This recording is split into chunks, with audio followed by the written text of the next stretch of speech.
Hello friends, let us now learn some important points about sternal fractures. Sternal fractures are uncommon and they are transfers. These sternal fractures are located in upper and middle portion of the body of sternum. Signs include tenderness, swelling and deformity are seen at the site of fractures. These are associated with severe intrathoracic injuries. Specific injuries to myocardium can also occur in sternal injuries. Treatment is first for pain, we should give adequate analgesia and good pulmonary hygiene should be given and surgical intervention should be done. So this is about the sternal injuries.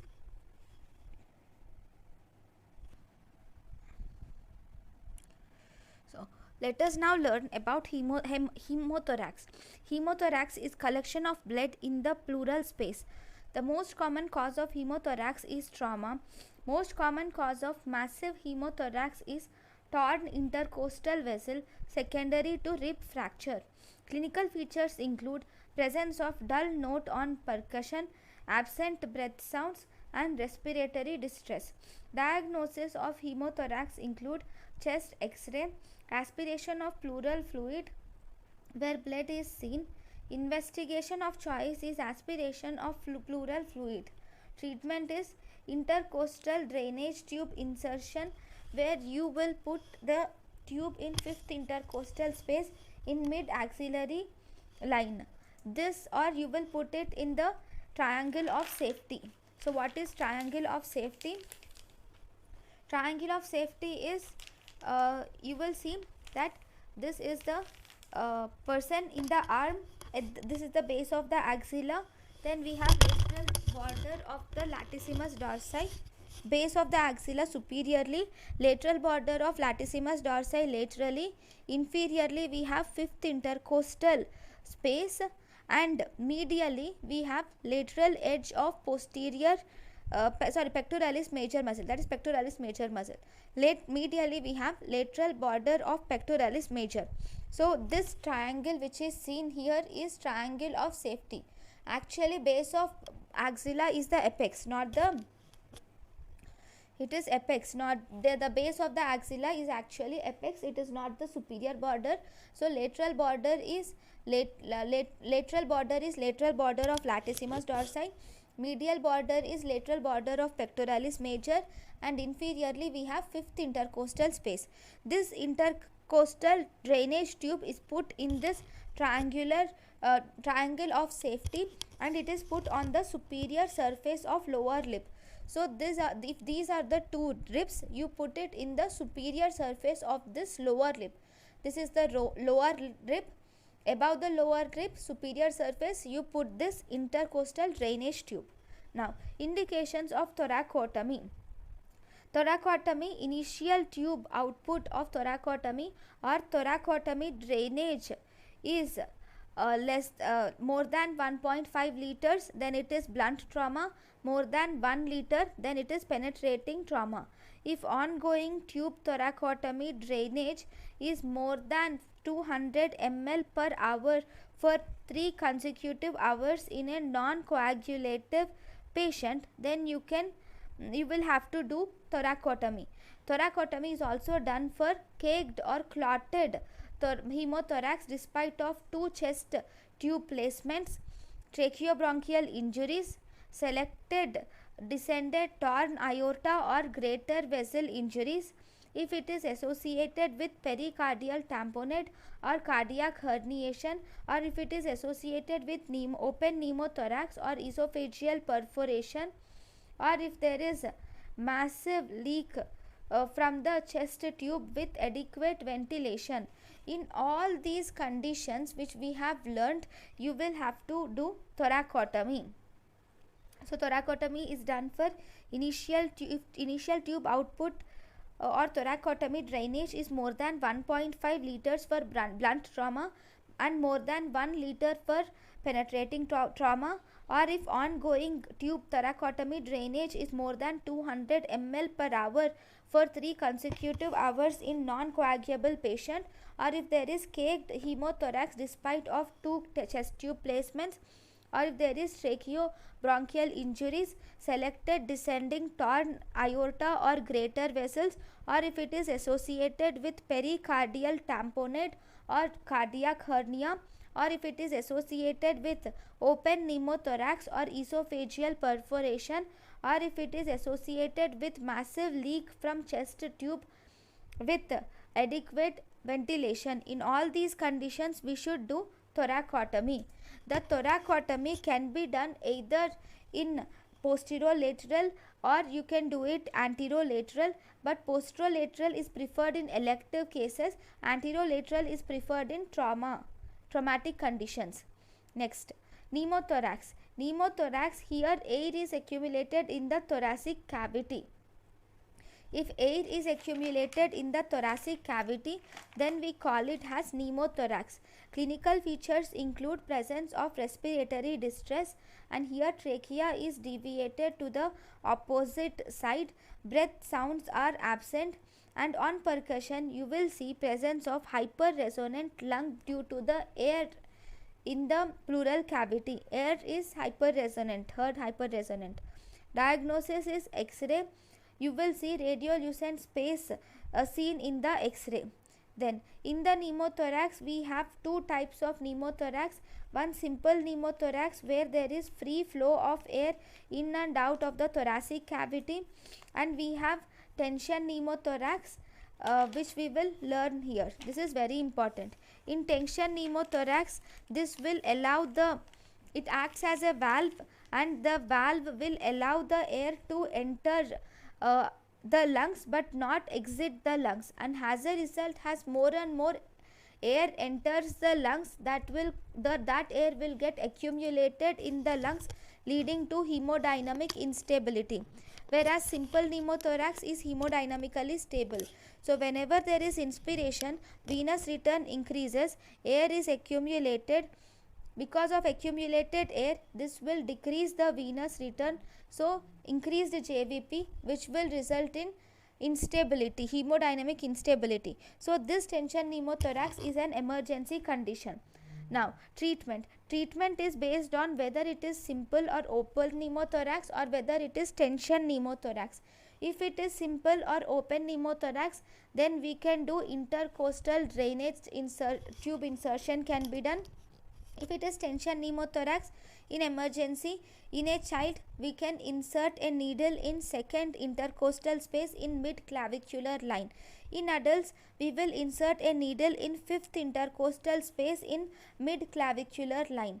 And definitive treatment mainly includes the placement of intercostal tube insertion. Okay, this is the definitive management. Next, this is about the pneumothorax. Then we have sucking chest injury. In sucking chest injury, a wound is present in the thoracic cavity. Treatment is you will have to place a membrane over it and you will have to seal it on three sides. So this is the injury. Here, because it is sucking the air in order to prevent it, you will have to put a membrane and you will have to seal it only on three sides. If you seal it on fourth side also, there will be even more difficult. It might result if you seal it on all the four sides, it will result in respiratory depression. Okay, so this is important points about the sucking wound injury. This is mainly done for open pneumothorax.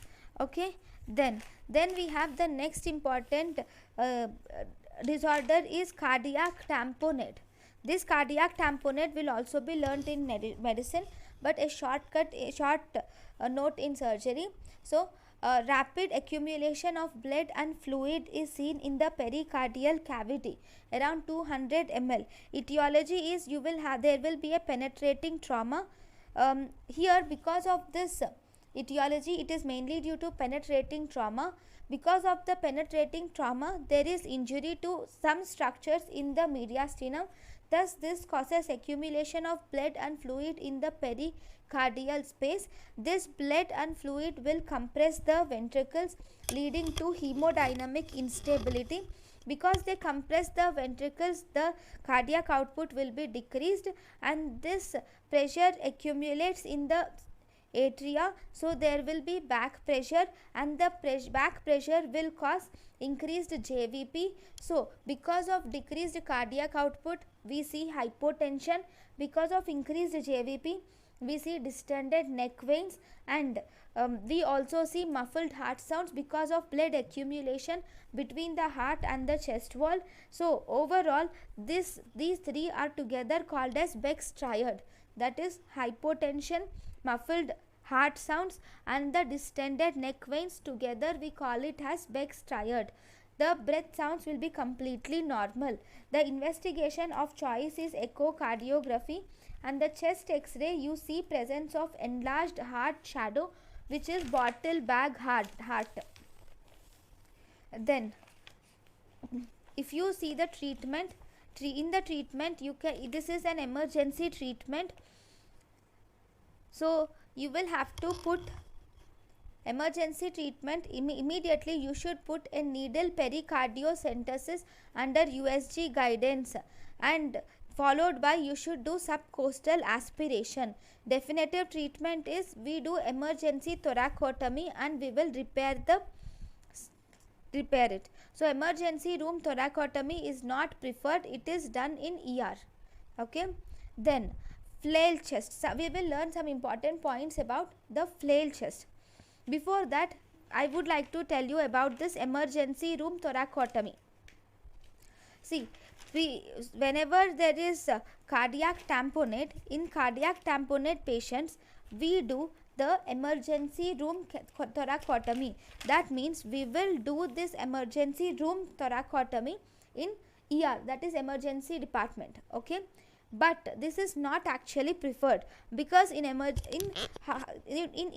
the septic conditions and operation room environment will not be there, so this is not preferred. So the definitive treatment is emergency thoracotomy. Room will not be there. Remember, emergency thoracotomy is you will take the patient to the operation theater and you will do the thoracotomy. That is emergency thoracotomy. In emergency room thoracotomy, you will do the thoracotomy in the ER emergency department itself, right? Next, the next important disorder is flail chest.